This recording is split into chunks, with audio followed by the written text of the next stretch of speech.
आपका स्वागत है एमपीपीएससी पाठशाला में और मैं हूं नीलू। हम निर्माण आईएएस की यूनिट 4 की बुक मध्य प्रदेश का भूगोल को कवर कर रहे थे। ये बुक काफ़ी अच्छी है, आप इसको चाहें तो प्रेफर कर सकते हैं या फिर मेरे साथ भी पढ़ सकते हैं। तो चलिए शुरू करते हैं। पिछले वीडियो में कुछ टेक्निकल इशू के कारण हमारा मालवा का पठार अधूरा रह गया था, तो चलिए इसको हम कंप्लीट करते हैं और आगे के पार्ट भी आज हम इसमें कंप्लीट कर लेंगे। तो चलिए स्टार्ट करते हैं। मालवा का पठार मानचित्र स्थिति इसकी है 22 डिग्री 17 मिनट से 25 डिग्री 8 मिनट उत्तरी अक्षांश तथा 73 डिग्री 17 मिनट से 79 डिग्री 4 मिनट पूर्वी देशांतर। यह पठार मध्य अधित्यका के पश्चिमी भाग एवं बुंदेलखंड अधित्यका के पूर्व में स्थित है। इसका क्षेत्रफल 88,222 वर्ग किलोमीटर, जो कि राज्य के क्षेत्रफल का 28.6% है। इसकी औसत ऊंचाई समुद्र तल से 500 मीटर है। इसमें आने वाले जिले हैं तो वो है मंदसौर, राजगढ़, इंदौर, उज्जैन, भोपाल, रतलाम, धार, झाबुआ, अलीराजपुर, शाजापुर, आगर मालवा, देवास, सीहोर, विदिशा, रायसेन, सागर और सागर की कौन सी तहसील, बंडा तहसील इसके अंतर्गत आती है। अब ये मैप में देख लीजिए, ये मैप में है मालवा का पठार, यहाँ से देख सकते हैं आप। यहाँ इसके उत्तर में है मध्य भारत का पठार यहाँ पे, और यहाँ पे बुंदेलखंड का पठार, यहाँ पे नीचे नर्मदा घाटी और यहाँ पे सतपुड़ा मैकाल घाटी है, सतपुड़ा मैकाल क्षेत्र। चलिए आगे बढ़ते हैं। यह मध्य प्रदेश का सबसे बड़ा भौतिक भाग है। इस विस्तृत पठार का निर्माण क्रिटेशियस काल तथा प्रारंभिक इयोसीन काल में हुए दरारी उद्गार के कारण निकलने वाले बेसाल्टिक लावा से हुआ है। तो किस प्रकार से हुआ है? बेसाल्टिक लावा से इसका निर्माण हुआ है।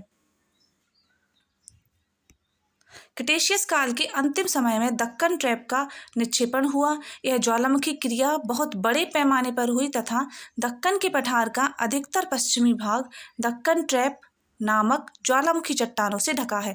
तो हमने क्या पढ़ा है? क्रिटेशियस के अंतिम समय में दक्कन ट्रैप का निक्षेपण हुआ। यह ज्वालामुखी क्रिया बहुत बड़े पैमाने पर हुई तथा दक्कन के पठार का अधिकतर पश्चिमी भाग दक्कन ट्रैप नामक ज्वालामुखी चट्टानों से ढका है। किन चट्टानों से ढका हुआ है? दक्कन ट्रैप ज्वालामुखी चट्टानों से ढका है। मालवा के दक्षिणी हिस्से में इसकी मोटाई अधिकतम है। तो कहाँ पे मोटाई अधिकतम है? इसके दक्षिणी हिस्से में। उत्तर पश्चिम तथा पूर्व में मोटाई कम होती जाती है। तो मोटाई कहाँ पे है अधिकतम? दक्षिणी हिस्से में मोटाई अधिक है एवं उत्तर पश्चिम पूर्व में मोटाई कम होती जाती है। सागर भोपाल के चारों ओर विंध्य शैल समूह और दक्कन ट्रैप चट्टानों की मिलीजुली आकृति देखी जा सकती है।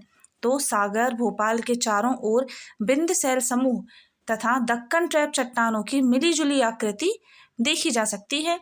विंध्य शैल समूह से बनी सूखी घाटियां हमें दिखाई देती हैं, जैसे सागर के निकट गढ़पहरा। तो क्या है ये? विंध्य शैल समूह से बनी सूखी घाटियां हैं, ये सूखी घाटियां दिखाई देती हैं, जो कि यहाँ है गढ़पहरा। मालवा के पठार का विस्तृत भाग क्या है? समतल है। तो मालवा का पठार क्या है? समतल है। यह नर्मदा और गंगा के बीच का जल द्विविभाजक है। क्या है ये? जल द्विविभाजक है। चपटी पहाड़ियों के ढलानों के अध्ययन से ज्ञात होता है कि विंध्य शैल के विपरीत दक्कन ट्रैप में कगार बनने की प्रवृत्ति नहीं है। तो क्या नहीं है? इसमें विंध्य शैल के विपरीत दक्कन ट्रैप में कगार बनने की प्रवृत्ति नहीं है।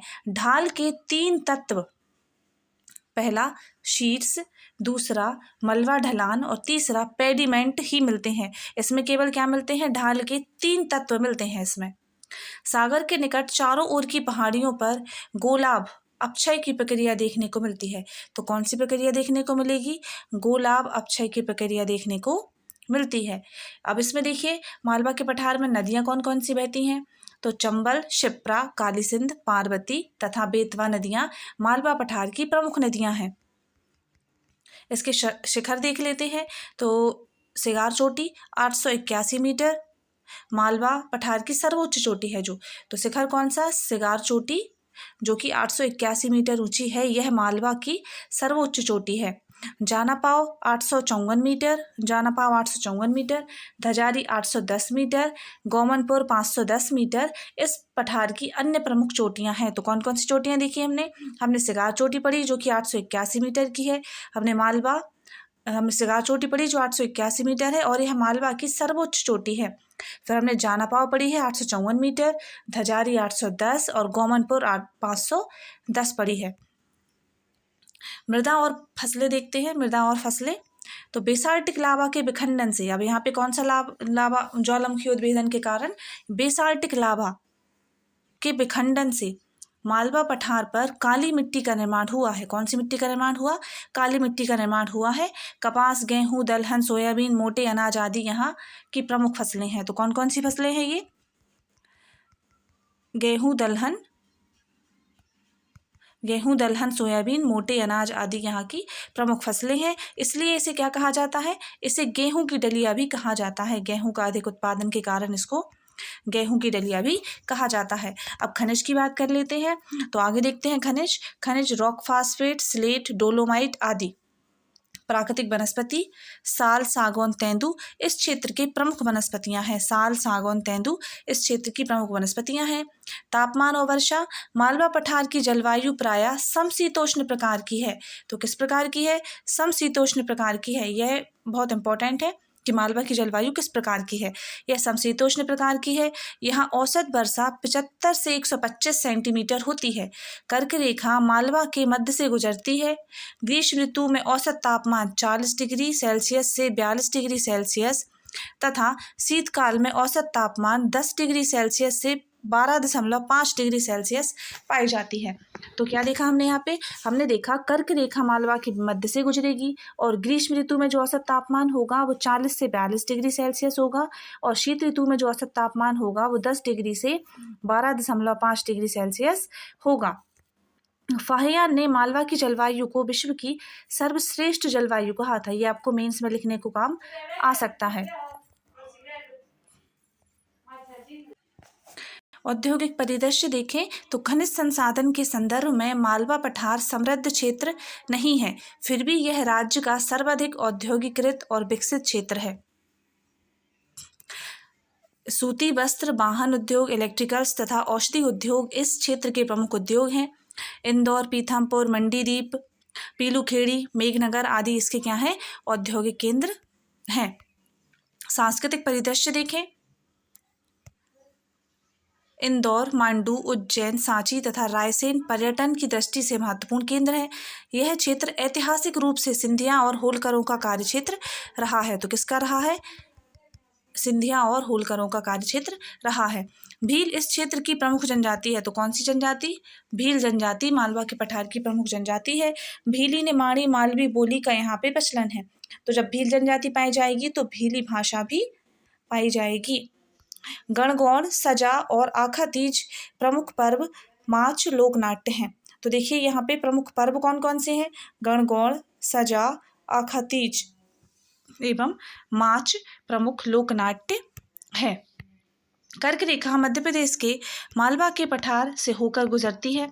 कर्क रेखा मध्य प्रदेश के 14 जिलों रतलाम, उज्जैन, आगर मालवा, राजगढ़, सीहोर, भोपाल, विदिशा, रायसेन, सागर, दमोह, कटनी, जबलपुर, उमरिया, शहडोल से होकर गुजरती है। तो पहली बात तो यही है कि आपको याद रखना है कि कितने ज़िलों से होकर गुजरती है। तो 14 जिलों से होकर गुजरती है और फिर इन जिलों के नाम आपको याद रखने हैं। अब हम नेक्स्ट पढ़ेंगे विंध्याचल श्रेणी। तो विंध्याचल श्रेणी की बात करते हैं।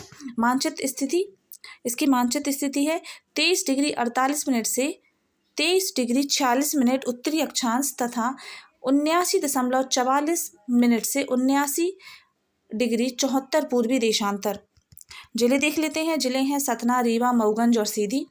नदियाँ चंबल, बेतवा, केन उत्तर की ओर संपूर्ण मध्य उच्च प्रदेश में बहती हुई यमुना में मिल जाती हैं। तो नदियाँ कौन कौन सी देखी हैं? चंबल, बेतवा तथा केन उत्तर की ओर संपूर्ण मध्य उच्च प्रदेश में बहती हुई यमुना में मिल जाती है। औसत ऊंचाई की बात करें तो इस श्रेणी की औसत ऊंचाई 500 मीटर से अधिक नहीं है। उदयपुर के पास इसकी ऊंचाई बढ़ जाती है और इन पहाड़ियाँ मुख्य रूप से अलग हो जाती हैं। तो हमने क्या देखा है? हमने देखा इस श्रेणी की औसत ऊंचाई 500 मीटर से अधिक नहीं है। उदयपुर के पास इसकी ऊंचाई बढ़ जाती है और कई पहाड़ियाँ मुख्य श्रेणी से अलग हो जाती हैं।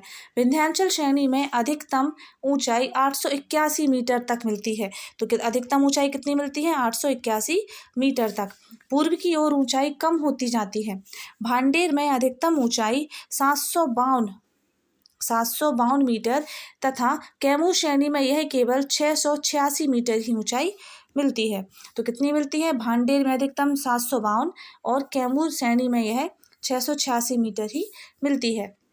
विंध्याचल श्रेणी मुख्यतः कगार का उदाहरण है। तो विंध्याचल श्रेणी क्या है? मुख्यतः कगार का उदाहरण है। यह नर्मदा सोन नदी के उत्तर में पश्चिमी मध्य प्रदेश से लेकर पूर्व में बिहार के प्रायः सासाराम तक विस्तृत है। तो कहाँ पे विस्तृत है ये? यह नर्मदा सोन नदी के उत्तर में पश्चिमी मध्य प्रदेश से लेकर पूर्व में बिहार के प्रायः सासाराम तक विस्तृत है। पश्चिम में इसे विंध्याचल तथा पूर्व में क्रमशः भांडेर श्रेणी और कैमूर श्रेणी कहते हैं। तो क्या कहते हैं इसको?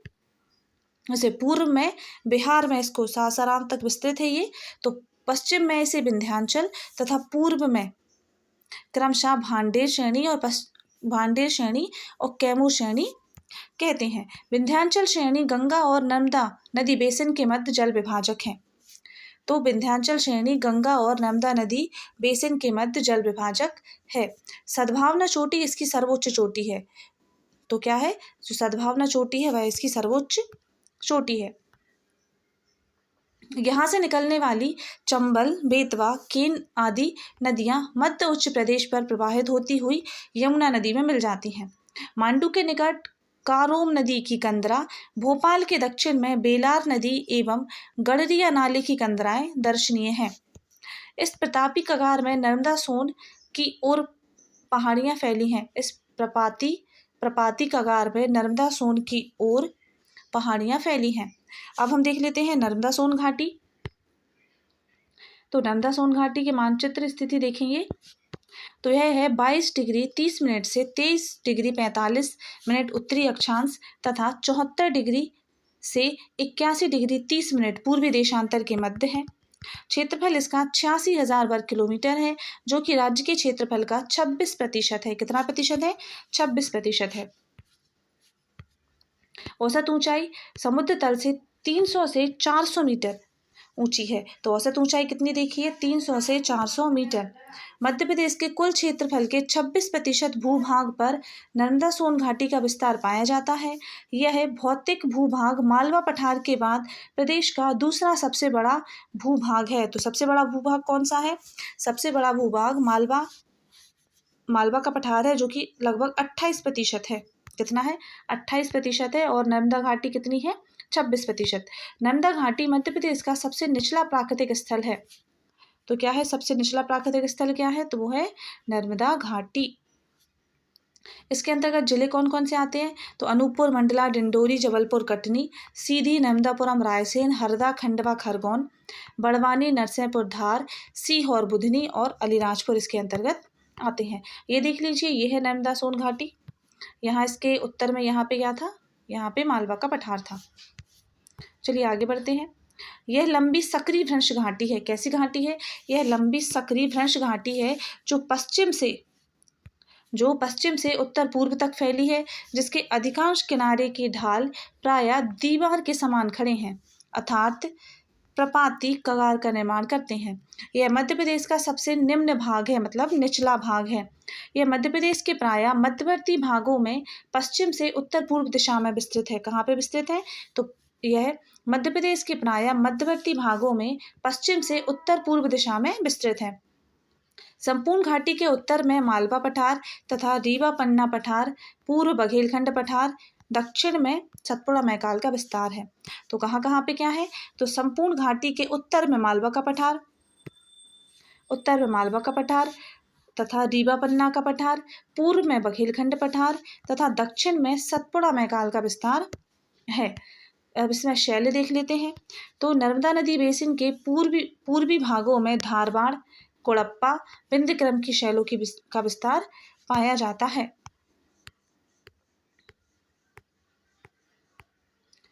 जबकि पश्चिमी भाग में दक्कन ट्रैप विस्तार है। पश्चिमी भाग में क्या है? दक्कन ट्रैप का विस्तार है। अब नदियां देखें तो सोन तथा सहायक जोहिला एवं नर्मदा तथा सहायक तवा, दूधी, हथनी, बसा, हिरण आदि इस क्षेत्र की प्रमुख नदियां हैं। तो कौन कौन सी नदियां देखी हमने? सोन तथा सहायक नदियां जोहिला, नर्मदा, जोहिला एवं नर्मदा तथा सहायक तवा, दूधी, हथनी, बसा, हिरण आदि इस क्षेत्र की प्रमुख नदियां हैं। छोटी तवा नदी के संगम के निकट नर्मदा में मंदार एवं दर्दी नामक दो प्रपात भी मिलते हैं। तो किसके निकट मिलते हैं? छोटी तवा नदी के संगम के निकट नर्मदा में मंदार तथा दर्दी नामक दो प्रपात भी मिलते हैं। महेश्वर के निकट नर्मदा एक और छोटा प्रपात बनाती है। महेश्वर के निकट नर्मदा एक और छोटा प्रपात बनाती है। मध्य प्रदेश की पश्चिमी सीमा पर नर्मदा अखरानी की पहाड़ियों को काटते हुए 120 किलोमीटर लंबे गाज में प्रवेश करती है। तो कहाँ पे? तो मध्य प्रदेश की पश्चिमी सीमा पर नर्मदा अखरानी की पहाड़ियों को काटते हुए 120 किलोमीटर लंबे गाज में प्रवेश करती है, जिसे मुकरता गाज क्या कहते हैं? जिसे मुकरता गाज कहते हैं। मृदा और फसलों की बात करें तो नर्मदा घाटी के पश्चिमी भागों में गहरी काली मिट्टी तथा पूर्वी भागों में लाल पीली मिट्टी का विकास हुआ है। सोन नदी घाटी में लाल पीली मिट्टी पाई जाती है। सोन नदी घाटी में लाल पीली मिट्टी पाई जाती है। गेहूं, चावल, सोयाबीन, कपास, दलहन, मोटे अनाज आदि यहाँ की प्रमुख फसलें हैं। गेहूं, चावल, सोयाबीन, कपास, दलहन, मोटे अनाज आदि यहाँ की प्रमुख फसलें हैं। नर्मदा घाटी में बिसर्पी भागों में जायद फसलों की भी अच्छी उपज प्राप्त होती है। तो कौन कौन सी? नर्मदा नदी के बिसर्पी भागों में जायद फसलों की भी अच्छी उपज प्राप्त होती है। इस घाटी को कृषि व्यवस्था की रीढ़ कहा जाता है। क्या कहा जाता है? कृषि व्यवस्था की रीढ़ कहा जाता है। तापमान और वर्षा देखें तो ग्रीष्म ऋतु में यहाँ 38 डिग्री सेल्सियस से 40 डिग्री सेल्सियस तापमान पाया जाता है तथा सर्दियाँ सामान्य होती हैं। कैसी होती हैं? सर्दियाँ सामान्य होती हैं और ग्रीष्म ऋतु में 38 डिग्री से 40 डिग्री सेल्सियस तक तापमान यहाँ पे पाया जाता है। वर्षा की मात्रा काफ़ी भिन्नता पाई जाती है। वर्षा की मात्रा काफ़ी भिन्नता पाई जाती है। पूर्व से पश्चिम की ओर जाने पर वर्षा की मात्रा में क्रमशः कमी आती है। तो कहाँ से? पूर्व से पश्चिम की ओर जाने पर वर्षा की मात्रा में क्रमशः कमी आती है। पूर्वी भागों में 140 सेंटीमीटर तथा पश्चिमी भागों में 57 सेंटीमीटर वर्षा होती है। पूर्वी भागों में 40 सेंटीमीटर तथा पश्चिमी भागों में 57 सेंटीमीटर वर्षा होती है। प्राकृतिक वनस्पति, अगला है प्राकृतिक वनस्पति। साल, सागौन, तेंदू, सेमल, बांस आदि इस क्षेत्र में प्राप्त होने वाली प्रमुख वनस्पतियां हैं। खनिज संसाधन में यह क्षेत्र काफ़ी समृद्ध है। चूना पत्थर, डोलोमाइट, अग्निजनित मिट्टी, चीनी मिट्टी, कोयला, मैग्नीज तथा संगमरमर के भंडार इस क्षेत्र में पाए जाते हैं। तो कौन कौन से पाए जाते हैं इस क्षेत्र में? चूना पत्थर, डोलोमाइट, अग्निजनित मिट्टी जिसको फायर के लिए कहा जाता है, चीनी मिट्टी, कोयला, मैग्नीज तथा संगमरमर के भंडार इस क्षेत्र में पाए जाते हैं। औद्योगिक परिदृश्य, सूती वस्त्र, सीमेंट, रबड़, कांच, printing note press, security paper mill आदि उद्योगों का विकास इस क्षेत्र में हुआ है। अब सांस्कृतिक परिदृश्य देखें।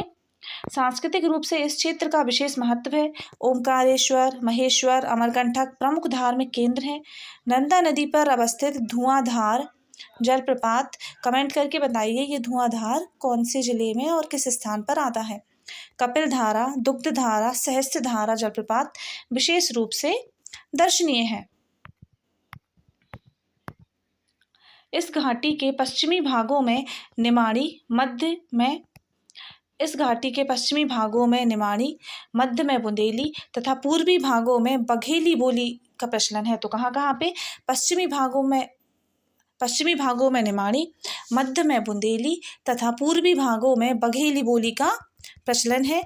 इस घाटी के पश्चिमी भागों में भील, मध्यवर्ती भागों में कोरकू। तो पश्चिमी भागों में भील, मध्यवर्ती भागों में कोरकू और पूर्वी भागों में गौड़ और बैगा जनजाति पाई जाती है।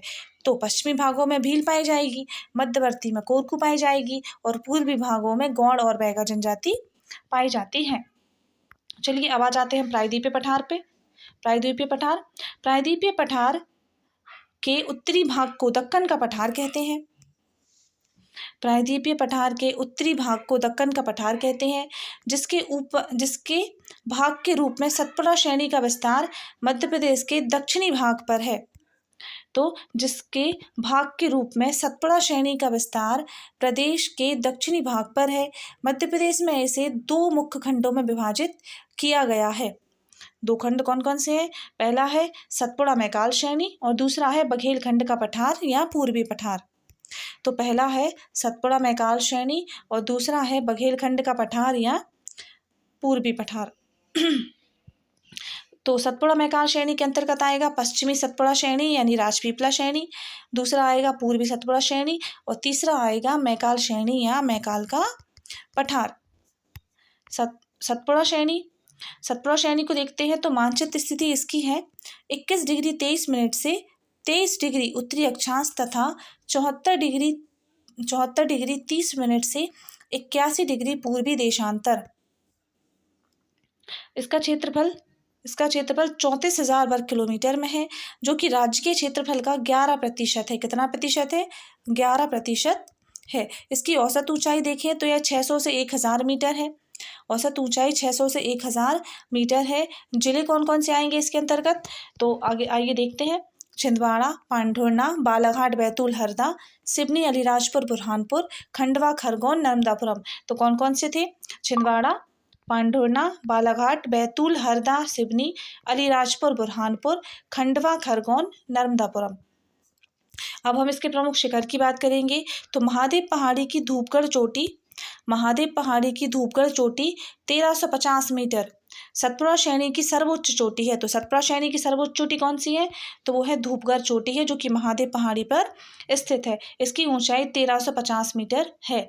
बैतूल क्षेत्र में अवस्थित कालीभीत पहाड़ियों 770 मीटर तथा बड़वानी की अखरानी पहाड़ियाँ 641 मीटर अन्य प्रमुख उच्च पहाड़ियाँ हैं। तो कौन कौन सी है? बैतूल क्षेत्र में अवस्थित कालीभीत पहाड़ी और बड़वानी की अखरानी पहाड़ी यहाँ की उच्च पहाड़ियाँ हैं। इनका पश्चिम से पूर्व की ओर क्रम बड़वानी पहाड़ी, महादेव श्रेणी और मैकाल श्रेणी है। तो इनका क्रम क्या है? पश्चिम से पूर्व की ओर तो बड़वानी की पहाड़ियाँ, महादेव श्रेणी और मैकाल श्रेणी है। शैल देखें तो सतपुड़ा श्रेणी के पश्चिमी भागों खरगोन से भैंसदेही तक दक्कन ट्रैप का विस्तार है। बैतूल से बालाघाट तक प्रायः आर्कियन क्रम की शैलों से निर्मित है। छिंदवाड़ा के मध्यवर्ती भागों में डोलोमाइट के भंडार पाए जाते हैं। तो हमने क्या देखा? हमने देखा सतपुड़ा श्रेणी के पश्चिमी भागों यानी खरगोन से भैंसदेही तक पश्चिमी भागों में दक्कन ट्रैप का विस्तार है। बैतूल से बालाघाट तक आर्कियन क्रम की शैलों से निर्मित है। तो बैतूल से बालाघाट तक क्या है? आर्कियन क्रम की शैलें हैं। छिंदवाड़ा के मध्यवर्ती भागों में डोलोमाइट के भंडार पाए जाते हैं। तो छिंदवाड़ा के मध्यवर्ती भागों में डोलोमाइट के भंडार पाए जाते हैं। अब नदियाँ देखें तो नदियाँ हैं यहाँ पे ताप्ती नदी तंत्र, वर्धा नदी, बैनगंगा के अतिरिक्त नर्मदा की कुछ सहायक नदियाँ जैसे तवा, शक्कर, सीतारेवा, बावनथड़ी, पेंच दूधी आदि इस क्षेत्र की प्रमुख नदियाँ हैं। ये देखिए, ये है सतपुड़ा मैकाल श्रेणी। यहाँ उत्तर में क्या थी इसके? यहाँ उत्तर में इसकी नर्मदा घाटी थी। चलिए आगे बढ़ते हैं। तापमान और वर्षा देख लेते हैं। तापमान और वर्षा सतपुड़ा प्रदेश में ग्रीष्म ऋतु में औसत तापमान 40 डिग्री सेल्सियस तथा शीतकाल में तापमान लगभग 12.5 डिग्री सेल्सियस तक पाया जाता है। इस क्षेत्र में पूर्व से पश्चिम की ओर जाने पर वर्षा की मात्रा में क्रमशः कमी आती है। तो कहाँ से कमी आती है? इसमें पूर्व से पश्चिम की ओर जाने पर वर्षा की मात्रा में क्या आती है? कमी आती है। पूर्वी भागों में वर्षा लगभग 140 सेंटीमीटर तथा पश्चिमी भागों में वर्षा लगभग 40 सेंटीमीटर तक होती है। तो पूर्व में 140 सेंटीमीटर और पश्चिम में 60 सेंटीमीटर होती है। प्राकृतिक वनस्पति सतपुड़ा क्षेत्र का लगभग आधा भाग वनाच्छादित है, यानी यहाँ पे बहुत ज़्यादा वनस्पति पाई जाती है। साल, सागौन, पलाश, तेंदू, बांस यहाँ की प्रमुख वनस्पतियाँ हैं। तो कौन कौन सी हैं? साल, सागौन, पलाश, तेंदू, बांस यहाँ की प्रमुख वनस्पतियाँ हैं। मृदा और फसलें सतपुड़ा क्षेत्र के जिन भागों में दक्कन ट्रैप का विस्तार है वहाँ हल्की काली मिट्टी तथा शेष भागों में लाल पीली मिट्टी पाई जाती है। अगर काली मिट्टी पाई जाती है तो वहाँ पे फसल होगी गेहूँ, चावल, कपास, मोटे अनाज आदि यहाँ की प्रमुख फसलें हैं। अब खनिज देख लेते हैं। खनिज में यहाँ पे कोयला, तांबा, मैंगनीज, चीनी मिट्टी, संगमरमर, डोलोमाइट यहाँ के प्रमुख खनिज हैं। अब ये जो मैं पढ़ा रही हूँ इनसे आप अपने मेंस के नोट्स भी अपडेट कर सकते हैं। मतलब ये जो कंटेंट है ये आपको मेंस में लिखने को एज इट इज़ काम आ जाएगा, आपको अलग से नहीं पढ़ना पड़ेगा। तो नोट्स बनाते चलिए और मेरे साथ पढ़ते चलिए। चलिए अब हम पढ़ रहे थे क्या, औद्योगिक केंद्र। तो नेपानगर, बैतूल, छिंदवाड़ा, नर्मदापुरम यहाँ के प्रमुख औद्योगिक केंद्र हैं।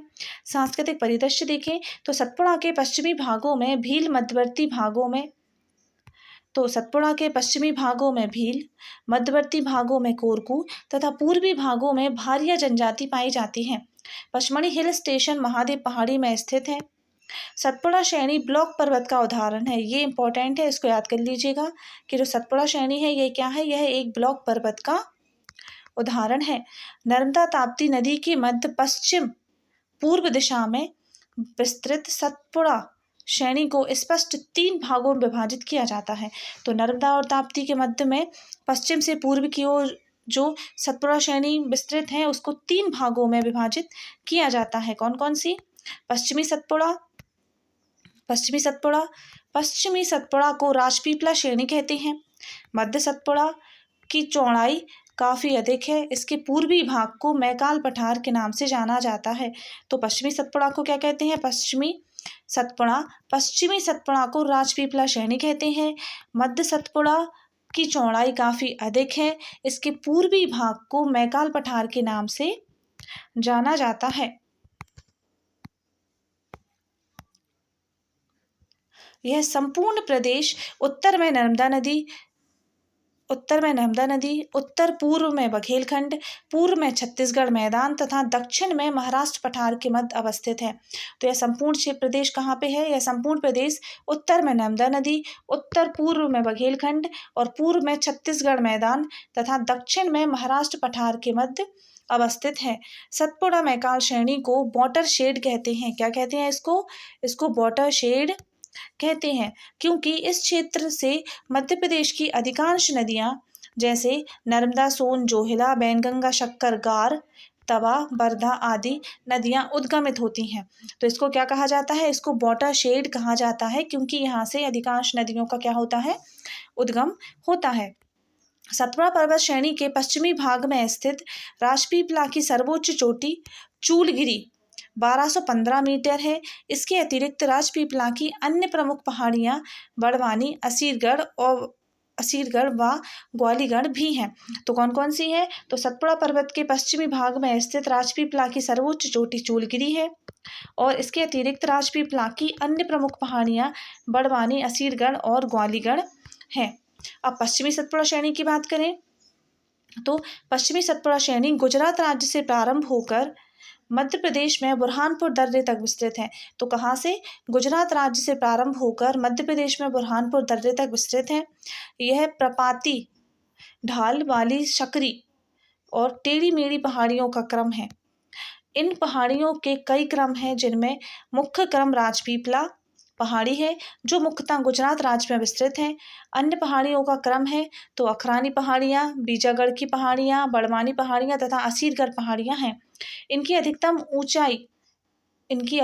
ऊंची चोटी 1325 मीटर है। तो इनकी अधिकतम चोटी कितनी है? तो वो 1325 मीटर है। बुरहानपुर दर्रे के पूर्व में स्थित सतपुड़ा श्रेणी में ताप्ती नदी का उद्गम है। तो कहाँ से? बुरहानपुर दर्रे के पूर्व में स्थित सतपुड़ा श्रेणी में ताप्ती नदी का उद्गम है, जो इस दर्रे से प्रवाहित होती हुई सतपुड़ा श्रेणी के दक्षिण में लंबा सकरा मैदान बनाती हुई प्रवाहित होती है। इस मैदान का अधिकांश भाग महाराष्ट्र राज्य में है। तो हमने क्या देखा? हमने पढ़ा है बुरहानपुर दर्रे के पूर्व में स्थित सतपुड़ा श्रेणी में ताप्ती नदी का उद्गम है, जो इस दर्रे से प्रवाहित होती हुई सतपुड़ा श्रेणी के दक्षिण में लंबा सकरा मैदान बनाती हुई प्रवाहित होती है। इस मैदान का अधिकांश भाग महाराष्ट्र राज्य में है। पश्चिमी सतपुड़ा की अखरानी पहाड़ियाँ तथा मधवार पहाड़ी के मध्य नर्मदा नदी गहरे गार्ज बनाती हुई प्रवाहित होती है। तो कहाँ पे? पश्चिमी सतपुड़ा की अखरानी पहाड़ियों तथा मधवार पहाड़ी के मध्य नर्मदा नदी गहरे गार्ज बनाती हुई प्रवाहित होती है। असीरगढ़ पहाड़ी और नर्मदा नदी के मध्य निमाड़ का मैदान है। तो ये इंपॉर्टेंट फैक्ट है। असीरगढ़ पहाड़ी और नर्मदा नदी के मध्य निमाड़ का मैदान विस्तृत है। अब पूर्वी सतपुड़ा श्रेणी है। तो बुरहानपुर दर्रे के पूर्व में विस्तृत सतपुड़ा श्रेणी को पूर्वी सतपुड़ा श्रेणी कहते हैं। बुरहानपुर दर्रे के पूर्व में विस्तृत सतपुड़ा श्रेणी को पूर्वी सतपुड़ा श्रेणी कहते हैं। इस भाग में सतपुड़ा की चौड़ाई काफ़ी अधिक है। क्या है? सतपुड़ा की चौड़ाई काफ़ी अधिक है। ताप्ती नदी के दक्षिण में ग्वालीगढ़ की पहाड़ी का विस्तार है तथा उत्तर में महादेव श्रेणी विस्तृत है। इस नदी घाटी के पूर्व में बैतूल और छिंदवाड़ा के पठारों का विस्तार है। ग्वालीगढ़ पहाड़ी और महादेव पहाड़ी में कई स्थानों पर तीव्र ढाल वाले प्रपाती कगार पाए जाते हैं। तो ग्वालीगढ़ पहाड़ी और महादेव पहाड़ी में कई स्थानों पर तीव्र ढाल वाले प्रपाती कगार पाए जाते हैं। इन पहाड़ियों की सामान्य ऊंचाई 900 मीटर से अधिक है। महादेव श्रेणी पर अवस्थित धूपगढ़ 1350 मीटर सतपुड़ा श्रेणी की सर्वोच्च चोटी है। तो सतपुड़ा की सर्वोच्च चोटी कौन सी है? धूपगढ़ है, जो कि 1350 मीटर ऊंची है। उत्तर की ओर नर्मदा में मिलने वाली प्रमुख नदियां मछारेवा, देनवा और छोटी तवा हैं। तो उत्तर की ओर नर्मदा में मिलने वाली प्रमुख नदियां मछारेवा, देनवा और छोटी तवा हैं। दक्षिण में ताप्ती की छोटी छोटी सहायक नदियों के अतिरिक्त जान पहचाने मन जाने देकर तेरे लिए जान भी। उत्तर की ओर नर्मदा से मिलने वाली प्रमुख नदियां मछरेवा, देनवा तथा छोटी तवा है। दक्षिण में ताप्ती की छोटी छोटी सहायक नदियों के अतिरिक्त महानदी को जल ले जाने वाली नदियां बरधा, कान्हन, पेंच तथा बैनगंगा हैं। सतपुड़ा श्रेणी के इस मध्य भाग में 3 काल की चट्टानें मिलती हैं। क्या क्या मिलती हैं? इसमें सतपुड़ा श्रेणी के इस मध्य भाग में 3 काल की चट्टानें मिलती हैं। भू आकृतिक बनावट की दृष्टि से यह प्रदेश युवावस्था में प्रतीत होता है। मैकाल पठार और मैकाल श्रेणी। सतपुड़ा श्रेणी के पूर्वी भाग की चौड़ाई काफ़ी अधिक है, जिसे मैकाल पठार या मैकाल श्रेणी कहते हैं। यह अर्धचंद्राकार रूप में छत्तीसगढ़ राज्य तक विस्तृत है। यह सतपुड़ा पठार की पूर्वी सीमा है। क्या है? यह सतपुड़ा पठार की पूर्वी सीमा है। मैकाल पठार की सामान्य ऊंचाई 900 मीटर से अधिक है, जबकि मैकाल श्रेणी 1100 मीटर से अधिक ऊंची है। सतपुड़ा श्रेणी की दूसरी सबसे प्रमुख चोटी कौन सी है? अमरकंटक है। पहली कौन सी थी? पहली वो धूपगढ़ थी, जो कि क्या थी? 13-12 किलोमीटर थी, और ये 10-24 यानी कि 1024 मीटर है, जो कि दूसरी सबसे बड़ी चोटी है अमरकंटक, जहाँ नर्मदा, सोन और जोहिला नदी का उद्गम होता है। सतपुड़ा श्रेणी नर्मदा, सोन नदी और दक्कन के पठार के मध्य जल विभाजक के रूप में है। तो क्या है? सतपुड़ा श्रेणी नर्मदा, सोन नदी और दक्कन के पठार के मध्य जल विभाजक के रूप में है। इस पर्वत श्रेणी में नदियां कई खूबसूरत जलप्रपातों का निर्माण करती हैं, जिसमें जबलपुर के निकट नर्मदा नदी का धुआंधार जलप्रपात अपनी खूबसूरती के लिए विशेष रूप से प्रसिद्ध है। मैकाल पठार का अधिकांश भाग नर्मदा नदी के ऊपरी बेसिन का भाग है। इसके कुछ भागों पर बैनगंगा नदी बेसिन का भी विस्तार है। इस श्रेणी की अधिकतम ऊंची चोटियां 1124 मीटर तथा 1127 मीटर हैं। इस श्रेणी में विभिन्न दिशाओं में बहने वाली अनेक नदियों का उद्गम होता है। इस श्रेणी से विभिन्न दिशाओं में बहने वाली अनेक श्रेणियों का उद्गम होता है। तो जैसे अमरकंटक का पठार इसका अच्छा उदाहरण है, जहाँ से एक ओर नर्मदा, दूसरी ओर सोन तथा तीसरी ओर जोहिला का उद्गम होता है। तो हमने क्या देखा? हमने देखा कि यहाँ से विभिन्न दिशाओं में बहने वाली अनेक नदियों का उद्गम होता है। जैसे एक ये कोई पहाड़ है, इससे इस साइड निकल जाएगी कोई नदी, यहाँ निकल जाएगी और उत्तर की ओर निकल जाएगी, तो ऐसे होता है। तो अमरकंटक का पठार इसका अच्छा उदाहरण है, जहाँ एक ओर नर्मदा, दूसरी ओर सोन और तीसरी ओर जोहिला का उद्गम होता है। पश्चिम की ओर मैकाल का पठार सबसे नीचा है। कहाँ पे? पश्चिम की ओर मैकाल का पठार सबसे नीचा है। सतपुड़ा श्रेणी नर्मदा, सोन तथा दक्कन के पठार के बीच का जल द्विविभाजक है। तो कहाँ पे, एक मिनट माफ कीजिएगा, हाँ, सतपुरा श्रेणी नर्मदा, सोन तथा दक्कन के पठार के बीच का जल द्विभाजक है। श्रेणी की दक्षिणी ढलान का जल ले जाने वाली प्रमुख नदियां ताप्ती, बैनगंगा तथा महानदी की सहायक नदियां हैं। महानदी श्रेणी की नदियों के अध्ययन से ज्ञात हुआ है कि अधिकतर नदियों के उद्गम दक्षिण की ओर स्थित दक्कन ट्रैप में है। दक्षिण में टांडा नदी पहले नर्मदा की सहायक नदी थी, जिसे बैनगंगा की सहायक नदी ने अपहरण कर लिया है। तो किसको, टांडा नदी जो कि नर्मदा की सहायक नदी थी, उसे बैनगंगा की सहायक नदी ने अपहरण कर लिया है। अब हम देखेंगे पूर्वी पठार या बघेलखंड का पठार। इसकी मानचित्र स्थिति है 23 डिग्री 40 मिनट से 24 डिग्री 35 मिनट उत्तरी अक्षांश तथा 80 डिग्री 5 मिनट से 82 डिग्री 47 मिनट पूर्वी देशांतर है। इसका क्षेत्रफल 25,000 वर्ग किलोमीटर, जो कि राज्य के क्षेत्रफल का 7% है। मध्य प्रदेश का सबसे छोटा प्राकृतिक भाग है। क्या है ये, मध्य प्रदेश का सबसे छोटा प्राकृतिक भाग क्या है, तो हमने मध्य प्रदेश का सबसे छोटा प्राकृतिक भाग है पूर्वी पठार या बघेलखंड का पठार। इसकी औसत ऊंचाई समुद्र तल से 600 से 1500 मीटर है। इसके अंतर्गत आने वाले जिले अनूपपुर, उमरिया, सीधी, सिंगरौली, शहडोल और कटनी है।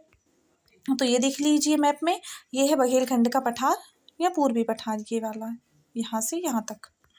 चलिए आगे बढ़ते हैं। शैल देखें तो शैल प्रायद्वीपीय पठार के पूर्वी भाग के रूप में बघेलखंड का पठार विस्तृत है। इस पठार के पूर्व से पश्चिम तक विस्तृत रूप से गोंडवाना क्रम की शैलों का विस्तार है। कौन कौन सी, गोंडवाना क्रम की शैलों का विस्तार है, जो बिटुमिनस प्रकार के कोयले के लिए प्रसिद्ध है। किस प्रकार का कोयला, बिटुमिनस प्रकार का कोयला। सोन नदी घाटी में बिंद क्रम के शैलों का तथा दक्षिणी भागों में धारवाड़ क्रम के शैलों का विस्तार है।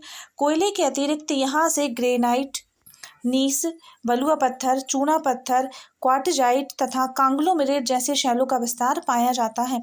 तो कौन कौन से, ग्रेनाइट, नीस, बलुआ पत्थर, चूना पत्थर, क्वार्टजाइट और कांग्लोमेरेट जैसे शैलों का विस्तार पाया जाता है।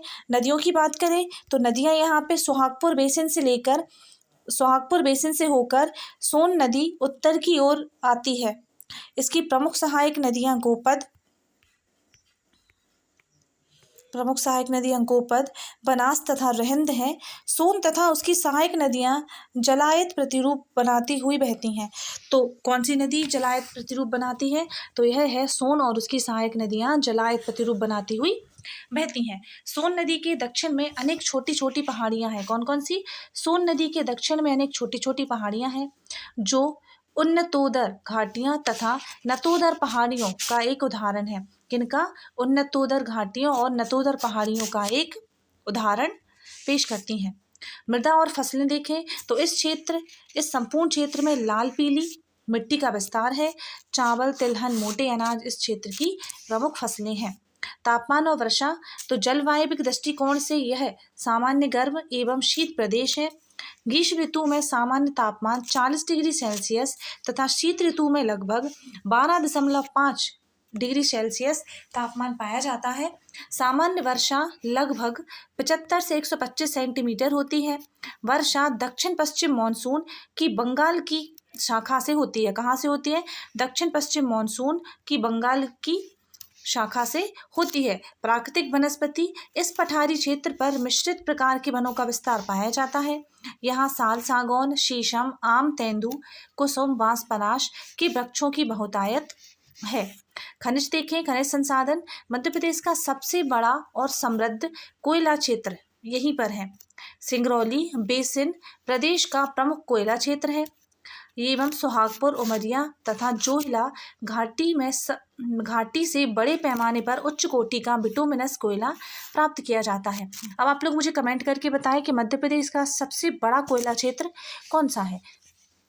कोयले के अतिरिक्त क्वार्टजाइट और कोरंडम खनिज भी यहाँ से प्राप्त होते हैं। ये जो खनिज है, जल संसाधन है, ये सब हम आगे वाले लेक्चर्स में इसी बुक से कवर करेंगे। इस बुक में बहुत अच्छा कंटेंट दिया हुआ है, तो हम इसी को कवर करेंगे आगे। तो औद्योगिक परिदृश्य, कोयले की प्रधानता के कारण ऊर्जा उत्पादन यहाँ का प्रमुख उद्योग है। सिंगरौली को ऊर्जा राजधानी भी कहते हैं। शहडोल के अमलाई में कागज तथा उमरिया में लाख उद्योग का विकास हुआ है। सांस्कृतिक परिदृश्य, बघेलखंड पठार का मुख्यतः बघेली तथा छत्तीसगढ़ी बोली का प्रचलन है। बिरहा की समृद्ध लोक गायन परंपरा मनोरंजन का प्रमुख साधन है। उमरिया जिले में बांधवगढ़ किला तथा बांधवगढ़ नेशनल पार्क का विशेष आकर्षण है। तो क्या है, उमरिया जिले में बांधवगढ़ किला और बांधवगढ़ नेशनल पार्क विशेष आकर्षण है। बैगा, कोल, कोरवा, बिरहोर यहाँ की प्रमुख जनजातियां हैं। कौन कौन सी? बैगा, कोल, कोरवा और बिरहोर यहाँ की प्रमुख जनजातियां हैं। अब चलिए, ये हमारे एमसीक्यू आ गए हैं, हमारा पूरा कंप्लीट हो चुका है चैप्टर। अब हम इसके एमसीक्यू सॉल्व करेंगे। तो एमसीक्यू हम नेक्स्ट वाले पार्ट में सॉल्व करेंगे। ये पूरा हो गया है तो इसका आप रिवीजन कीजिएगा। नेक्स्ट वाले पार्ट में हम एमसीक्यू सॉल्व करेंगे। और अगर आपको ये कंटेंट पसंद आता है तो प्लीज़ मेरे चैनल को सब्सक्राइब करें, लाइक करें और कमेंट करके बताएं कि इसमें वीडियो में और क्या कमी रह गई और आपको कुछ अच्छा लगा हो तो उसके बारे में भी बताएं। मुझे आपके कमेंट का इंतज़ार रहेगा। सो प्लीज़ चैनल को सब्सक्राइब करिए और टेलीग्राम चैनल की लिंक डिस्क्रिप्शन में है, तो आप वहाँ से उसको ज्वाइन कर सकते हैं। सो बने रहिए मेरे साथ। Thank you so much.